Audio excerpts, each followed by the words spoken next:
उद्धार तो तुम्हारे द्वारा होगा इस जगत का। आपके अनुग्रह के बिना तो कुछ भी नहीं हो सकता भोलेनाथ, कुछ भी नहीं। मेरे पूर्वज कपिल मुनि के श्राप से श्रापित होकर भस्म बनकर पड़े हुए हैं प्रभु। मां गंगा का पवित्र जल ही उन पूर्वजों का उद्धार कर सकता है। पूर्वजों का उद्धार तो मात्र निमित्त है भगीरथ, तुम्हें तो इससे भी महान उद्देश्य की पूर्ति करनी है। मुझ तुच्छ प्राणी में महान उद्देश्य की पूर्ति करने की क्षमता और सामर्थ्य कहाँ है देवेश्वर?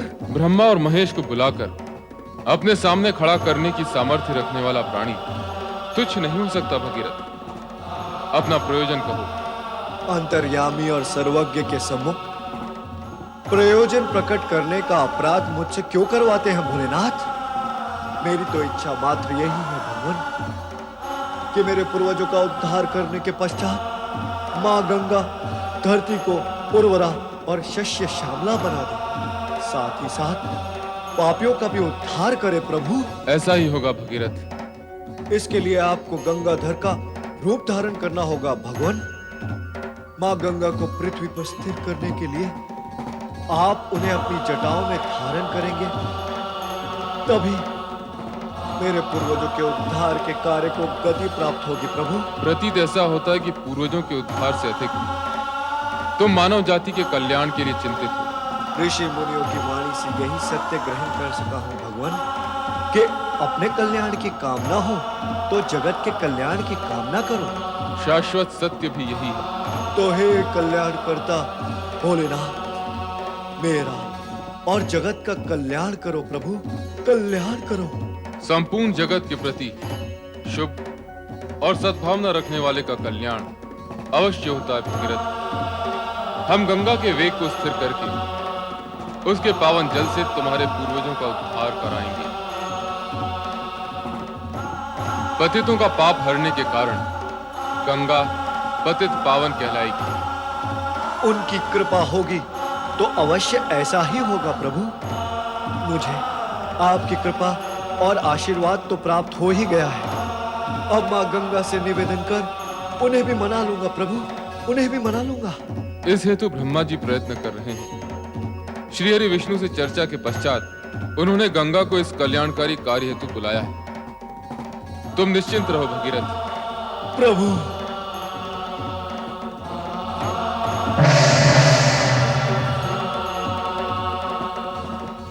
ओम नमः शिवाय, ओम नमः शिवाय, ओम नमः शिवाय।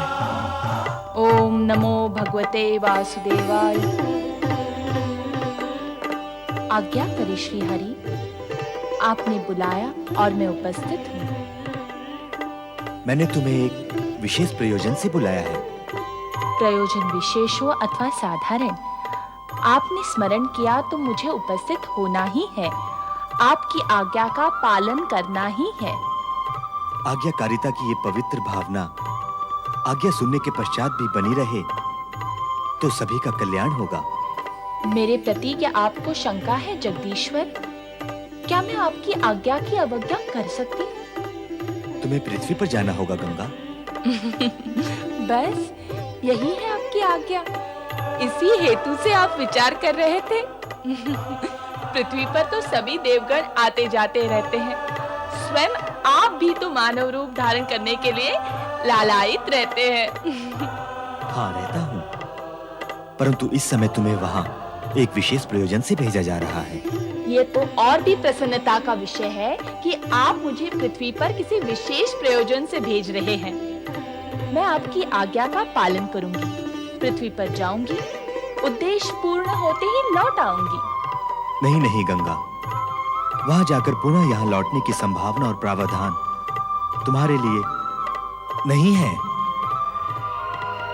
पुनः यहाँ लौटने की संभावना नहीं है, अर्थात मुझे सदा के लिए पृथ्वी पर वास करना होगा।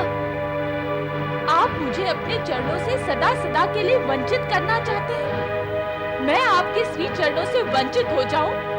क्यों? क्या अपराध किया है मैंने? किस अपराध का दंड आप मुझे देने के लिए इच्छुक हैं? शांत हो जाओ गंगा, शांत हो जाओ।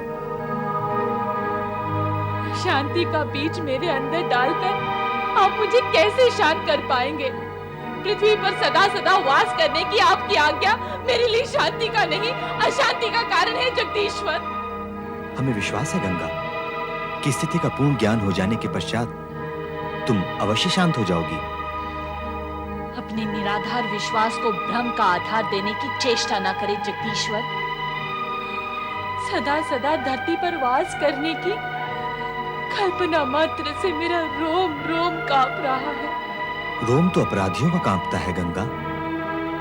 जगदीश्वर, कृपा करके आप मुझे मेरा वो अपराध बताइए जिसके दंड स्वरूप आप सदा सदा के लिए मुझे पृथ्वी लोक भेज देना चाहते हैं। गंगा, तुम ब्रह्ममय हो, इसलिए पृथ्वी पर जाने को दंड मान बैठी हो। पृथ्वी पर जाना और वहां के प्राणियों के सुख दुख में भागीदार होना दंड नहीं, पुरस्कार है। और अभी अभी स्वयं ही तुमने ये स्वीकारा है कि मैं भी पृथ्वी पर जाने के लिए लालायित रहता हूं। अवश्य कहा है, किंतु स्थायी रूप से आप भी वहां कभी निवास करना नहीं चाहेंगे। लक्ष्य पूर्ण होने पर पुनः लौटना अवश्य होगा। यदि लौटकर आना है तो मुझे जाने में कोई आपत्ति नहीं, परंतु सदा सदा के लिए। तुम अकारण ही अशांत और उत्तेजित हो रही हो गंगे। वहां जाने का प्रयोजन ज्ञात होने के पश्चात तुम्हारी विचारधारा की दिशा पलट जाएगी। क्या यह भी आपका विश्वास है? यदि है तो कहिए, वह आपका प्रयोजन जिस धरती पर जाकर मुझे पूर्ण करना है। तो सुनो, एक दिन राजा सगर के 1000 पुत्र अश्वमेघ यज्ञ के घोड़े की सुरक्षा करते हुए दिग्विजय के लिए राज्य में भ्रमण कर रहे थे।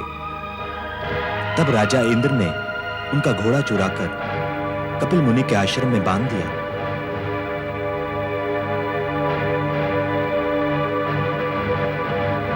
यहाँ तो अश्वमेघ यज्ञ का घोड़ा कहीं दिखाई भी नहीं देता।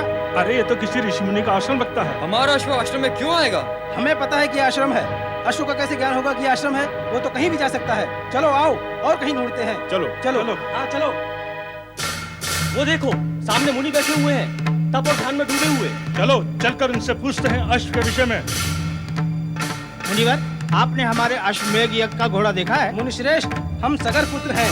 हमारे महाराज राजा सगर ने अश्वमेघ यज्ञ का आयोजन किया है। क्या आपने हमारा अश्व देखा है?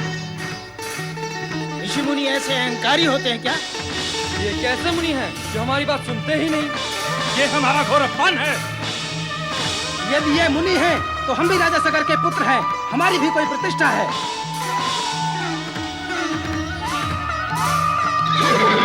अरे देखो देखो, वो रहा अश्वमेघ का घोड़ा। अच्छा, तो हमारा अश्व यहाँ बांध रखा है इस मुनि ने। ये मुनि नहीं, चोर है, चोर। ये ठग है, ठग। मुनि का ढोंग रचाकर ये चोर यहाँ ऐसे बैठा है जैसे पकड़ में नहीं आएगा।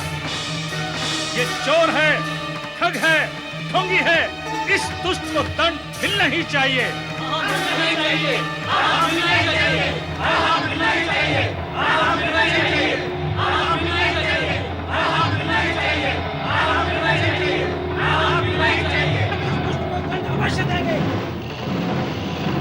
दुष्टो, तुम मुझे दंड दोगे? मैं तुम्हें अभी भस्मीभूत किए देता हूं।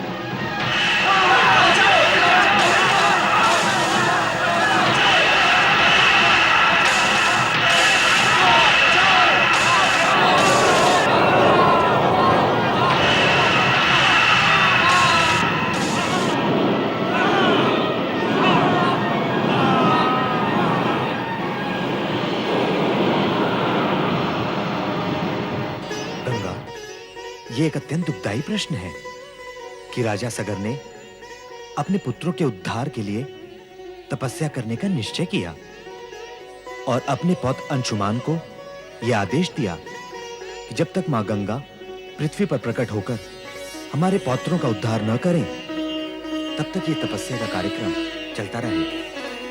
राजा सगर ने दिया ये आदेश? हाँ, तुम्हारी तपस्या में सगर, अंशुमान और राजा दिलीप ने भी इस कठिन कार्य में अपने प्राण समर्पित कर दिए। पितामह का आदेश और पूर्वजों का उद्धार करने के लिए भगीरथ ने अपनी कठोर तपस्या का प्रयत्न त्यागा नहीं। श्राप देने के पश्चात यही एक उपाय है उनके उद्धार का। समझी जगदीश्वर, समझी। भगीरथ के पूर्वजों के पाप की कालिख मुझे अपने तन से लगानी है। कुकर्म तो उन्होंने किए, उसकी पीड़ा वे भुगत रहे हैं, किंतु किस कारण आपने, भगीरथ और कपिल मुनि ने ये व्यवस्था तय की कि मेरे इस स्पर्श से उनका उद्धार होगा? इसे विधि का विधान मानो गंगे। मान लेती हूँ, और इससे उनका उद्धार हो भी गया तो मेरा क्या होगा? मैं यहाँ से उज्जवल रूप लेकर जाऊं और पाप की कुरूपता लेकर लौटूं? मैं तो भूल ही गई थी, आपने मेरे लिए लौटने का प्रावधान रखा ही नहीं। अपनी शक्ति और सामर्थ्य का इतना कम मूल्यांकन क्यों कर रही हो गंगा? क्या आकाशवासी गंगा की उज्ज्वलता का पक्ष इतना दुर्बल है कि पृथ्वीवासियों का पाप मिटाने से कलंकित और कुरूप हो जाएगा? उज्ज्वलता तो नष्ट होती ही है जगदीश्वर। क्या किसी का उद्धार करने से शक्ति और उज्ज्वलता नष्ट होती है? नहीं गंगा, नहीं। किसी का हित, कल्याण और उद्धार करने से शक्ति और उज्ज्वलता नष्ट नहीं होती, अपितु और अधिक बढ़ती है। चाहो तो प्रयोग करके देख लो। वैसे देवगण तो सदा से इसका प्रयोग करते आ रहे हैं। जो कुछ आप कह रहे हैं मैं उसे ही सत्य मानती हूँ। पृथ्वी पर जाकर भगीरथ के पूर्वजों को अपना स्पर्श देकर उनका उद्धार करके लौट आती हूँ। आपका प्रयोजन सिद्ध हो जाएगा, आज्ञा पालन करने का मेरा कार्य भी पूर्ण हो जाएगा। किंतु फिर मुझे धरती पर स्थायी वास करने के लिए ना कहे जगदीश्वर, ना कहे। गंगा, तुम अपने कल्याणकारी स्वरूप को पहचान क्यों नहीं रही हो? तुम्हारा गौरव आकाश स्वर्ग में वास करने से नहीं, पृथ्वीवासी होने में है।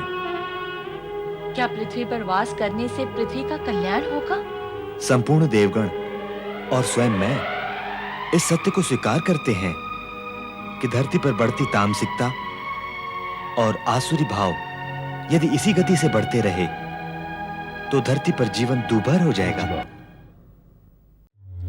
ओम नमः शिवाय, ओम नमः शिवाय, ओम नमः शिवाय, ओम नमः शिवाय, ओम नमः शिवाय।